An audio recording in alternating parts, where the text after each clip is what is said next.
Okay, hey everybody, how's it going? My name is Storytelling Vlaire, and I'm here to give you guys a storytelling review. This week we're going to be doing Wonder Woman, Gods and Mortals, written by George Perez and Lewin. Anyway, this is going to be kind of a short review. I'm going to go over the points that I liked, the points that I disliked, and you guys are going to be able to make a decision on whether or not you want to read this book or not. So, with that aside, let's go ahead and get started on this review. So the first thing that this story does is it gives you an entire origin story for the Amazons and Wonder Woman. How they came about, why they came about, when they came about, and what's important and special about them. And that's what I love about this story. And I think anybody who wants to know the ins and outs of Wonder Woman and the Amazons, this is the story to go to. This will answer a lot of questions. Now, you also get a perspective of the gods in this story, and it's absolutely great to get that, because you get to see their drama and you get to see why the Amazons were created, rather than speculation. Now, also seeing the gods' perspective, you also see Ares' perspective. He wants man to fear the gods, where the rest of them want the men to love and worship the gods, and that is their difference. That is why they fight. So, Ares is trying to prevent the Amazons, and he does this by manipulating Hercules, Zeus's half-son. And it's done really well, because Hercules comes in and enslaves the Amazons and makes them submit to Ares' will. And it's absolutely great. You feel for the Amazons, you feel for their emotions, and you want them to rebel. Eventually they do, and they meet them, and they get to Themyscira. And that's where the story kind of unfolds. Now we're introduced to Diana once the first issue is done, and Diana is a very hopeful, very naive, and she has a lot of wisdom. She's honestly very generic. There's nothing really special about Diana. You don't really see too many conflicts going on in her mind about man's world and Themyscira and why she likes man's world. She just does. They never really explain anything. As far as characters go, Diana's kind of a weak character. I like the way she's presented. I like the way she gets her name, and I like the way she gets everything. But there is really no character to her, compared to the other origin stories for Wonder Woman. So that's a big thing that kind of drags the story, is there's really not much character to Diana. There's not much to learn about her. It's really just about the plot and some of the people that are impacting her life. So take that as what you will. Trevor is definitely one of the best parts of the story. He feels doubts about what he's doing in the military, but not enough to stop him. And I really like that. It plays a theme throughout the story as he realizes what his military is becoming and how they are being manipulated by Ares. This is absolutely great. But what isn't great, and which is a big thing that I don't like, is he lands on the island. Steve Trevor does, and he's knocked out. He's knocked out the entire time he's on Themyscira. So him and Diana can never share any moments. There's never any conversations between the two. Even as the story progresses, Diana and Steve Trevor never share an actual moment. They meet briefly, they discuss the plot, and then they go forward with their plan. Which, I mean, it's kind of great, but I would have liked some dialogue between Steve Trevor and Diana, and I felt like that was a major thing that the story was missing. Next thing, the plot. The plot's very simple. They have to find a medallion. They had to find two pieces of a medallion, bring them together, and it'll lead them to Ares. Very simple, but very effective.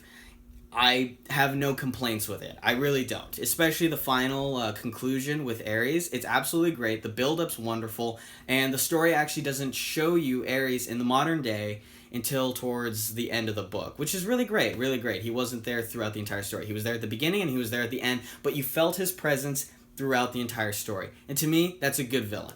Julia. She's the librarian that Wonder Woman meets. The gods brought her to Julia because they knew that she could help her with the medallion.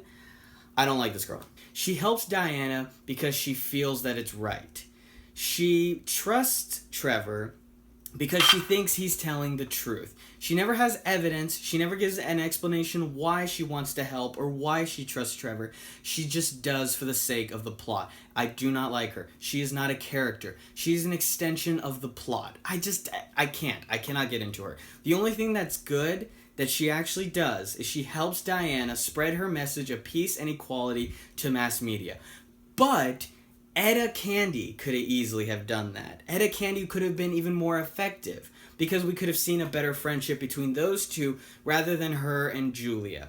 The only thing good that came out of it was Vanessa's interaction with Diana. Just a happy ending. That's the only thing good about it. So I do not like Julia. She's way too convenient for the plot.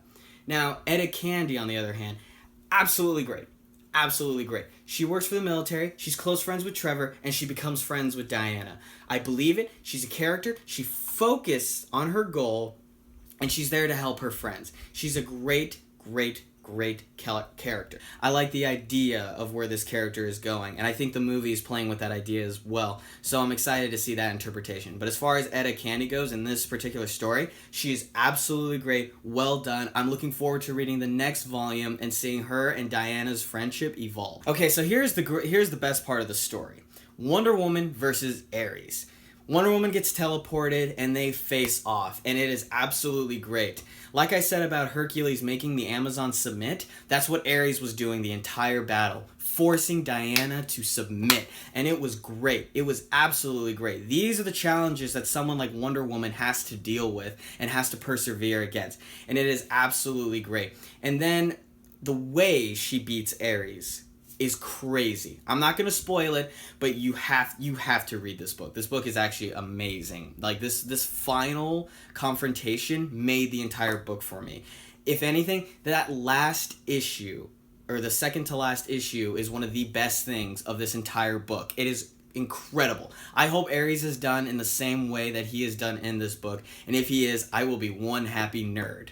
Another part that I really liked about Ares being involved in the story was at the very end, he challenges Wonder Woman to stay on Earth and to continue to help man deviate from their path of destruction and war. It gives her a purpose to remain on man's world, and I really like it. It's a really cool idea rather than her being banished from the island. It's a nice little idea and a looming threat because you never know when Ares is going to return, which you can guess that he's going to return at some point. So I thought this was a very nice way to tie in everything at the end. Now the final point that I want to make with this is Trevor, by the end of the story, after seeing what the military was trying to do with Diana and how close the war almost, ate up the entire planet, I love how Trevor hates his job now. He does not enjoy it like he did at the very beginning. At the beginning, he was judging it. He had doubts about it, but he still loved his job. But by the end of it, no. He's done. He's fed up. And I think this is a very powerful moment. The last thing he says in the helicopter is very, very powerful. Now, what this story leaves me feeling by the end of it is I'm excited to read the second volume. I'm excited because although Trevor and Diana never really got to speak, I'm looking forward to that. And I really hope that in the second volume they can actually discuss that and they can go into more details and maybe they can become closer. I believe Trevor is an actual person, not like a one-dimensional character in this story. He seems like a Rick Flag or a Nick Fury. He's a badass. He is a badass, and he is worn-torn, and he is just ready to get out of this war. He's ready to get out of this military, and he's ready to do some right, and I believe him every step of the way. So Steve Trevor in this story is one of the best things, in addition to the plot. Alright guys, on to my final thoughts of this review. Wonder Woman, Gods and Mortals. This is a great story. Despite the few nitpicks that I have with it, Diana being a plain character, Julia being an extension of the plot, and Steve Trevor not ever having a moment with Diana, this is a great story that if you have any questions about Diana, this is going to answer a lot of them. This is an absolutely great story, and I have a hard time figuring out which one's my favorite origin story. It's definitely between this one and one that I'm going to cover a little bit later. I give Wonder Woman, Gods and Mortals an 8 out of 10. This is a great story. Anybody who's a Wonder Woman fan and you haven't read this book, I really recommend you to read it. I know it's a little bit old and that might turn some people off, but trust me guys, trust me. I only got into comics about 5 years ago and here I am reading it. So I have faith in you guys too. Thank you guys for sticking around to the end of this video. I really hope you enjoyed my second review. I feel like I'm getting a little bit better. Anyway, if you have any comments, any questions about the book or about me, please feel free to leave it in the comment section, and I'll try to get back to you as soon as possible. I'm going to be doing another Wonder Woman review next week. It's going to be Wonder Woman Earth 1. I'm really excited to do this story, and I hope you guys really enjoy it. Anyway, please stay tuned. I'm gonna have more and more reviews for DC Comics as time continues on, and I'm even gonna do some Star Wars stuff pretty soon. So I really hope you guys enjoyed this video, and I can't wait to see you on the next one. Please hit a like and a subscribe if you're remotely interested. Anyway, have a good one, guys. Bye.